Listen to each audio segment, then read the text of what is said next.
जो चुनाव हुआ है उस चुनाव में हमने आपके सामने रखा कि किस तरह हमें परमिशनों के लिए एक परमिशन को, क्योंकि 10 दिन का चुनाव था, 2-2 4-4 दिन लगा दिया गया।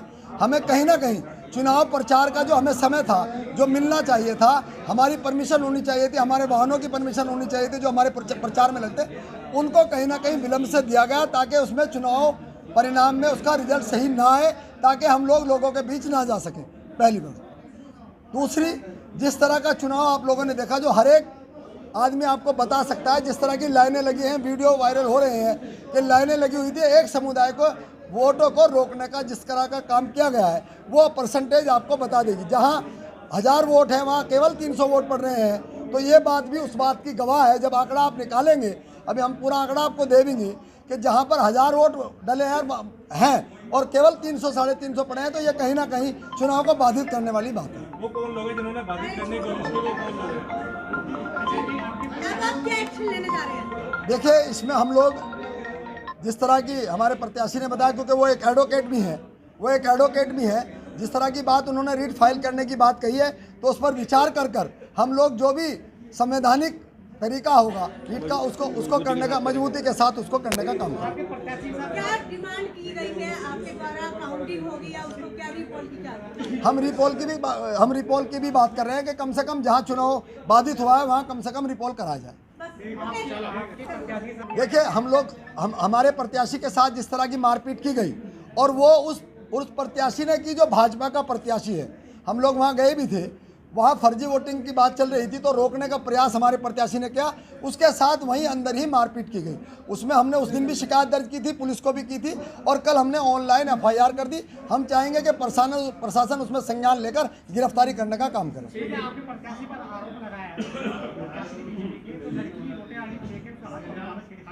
उसकी वीडियो रिकॉर्डिंग है वहाँ। अगर हमारा प्रत्याशी, कैमरे लगे हुए हैं, अगर हमारे प्रत्याशी की गलती है तो उसे न्याय संगत उसे दंडित करे।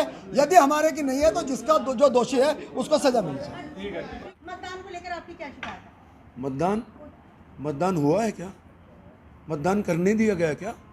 धर्म और जाति के आधार पर डंडे चलाए आपने, और आप मतदान पे पूछ रही हैं। मेरी तो आत्मा रो रही है जिस तरह से लोकतंत्र का चीरहरण किया गया। पुलिस को किसने हक दिया था कि वो पर्चियां चेक करे? वो ये कहे कि हाथ की लिखी पर्ची नहीं चलेगी। अरे निशान देख के आइडेंटिफाई कर लेते कि ये फर्जी वोटर तो नहीं है। क्यों उन बेचारों पे क्यों डंडे का इस्तेमाल किया? क्यों थप्पड़ मारे गए? वो उस देश के सम्मानित नागरिक हैं, अपराधी नहीं हैं। मैं तो खुले तौर पे कह रहा हूँ, जैन इंटर कॉलेज, पतलिया साहब गली का मोहल्ला, और वहाँ एक गेट, प्रशासन की जिम्मेदारी थी कि बहुत सारे पोलिंग बूथ स्टेशन अलग अलग जगह लगाते ताकि इस शहर का सम्मानित मतदाता अपने मत का इस्तेमाल कर पाता।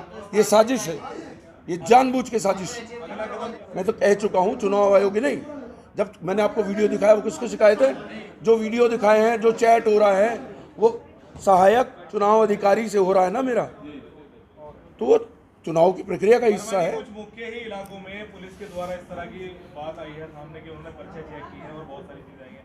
क्या कहना चाहेंगे? एक ही समुदाय को टारगेट किया गया? बिल्कुल एक ही समुदाय को टारगेट किया गया है। मैं हार जीत मेरे लिए कोई मायने नहीं रखती। मैं उस दृष्टिकोण से चुनाव नहीं लड़ता। मैं तो यहाँ सेवा के लिए आया हूँ। सबसे पहला तो मतदाता इज्जत से वोट तो डालने दो। ये तो थोपा हुआ इलेक्शन है, फिर इतना ड्रामा करने की क्या ज़रूरत है यार? वहीं लखनऊ में बैठ के डिक्लेयर कर दो कि भाजपा के अलावा इस देश में, इस मुल्क में किसी और को इलेक्शन लड़ने की आज़ादी नहीं है, ना लड़ने दिया जाए।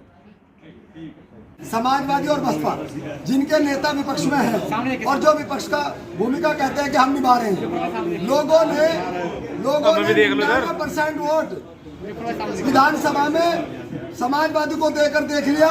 रिजल्ट आपके सामने है कि जनता जब पिट रही थी, समाजवादी का कोई नेता बाहर नहीं निकला।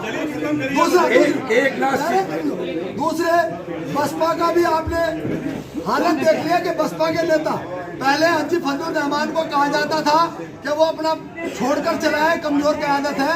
अब की बार मजबूत क़यादत बसपा से लड़ रही थी, नतीजा था कि घर में बैठकर वीडियो जारी करेगी।